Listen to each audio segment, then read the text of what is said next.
Antonio Ferro si era arruolato a soli 21 anni per la ferma di Leva. Nel febbraio del 1944 fu assegnato al posto fisso di Bretto Inferiore, oggi in Slovenia, insieme ad altri 15 militari.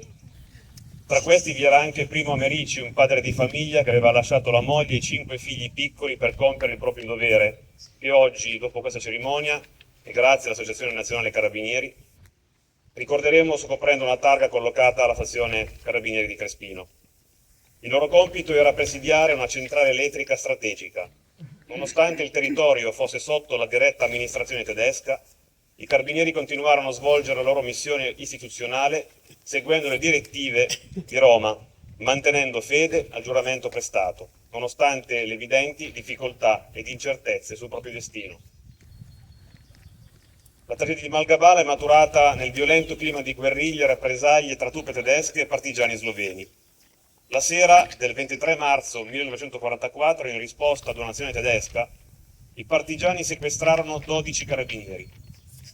I nostri militari furono costretti ad una marcia estenuante in montagna.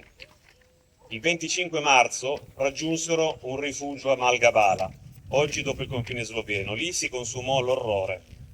I corpi dei militari furono in seguito ritrovati ammassati nella neve, spogliati, legati e segnati da torture efferate e del tutto gratuite, che preferisco risparmiare.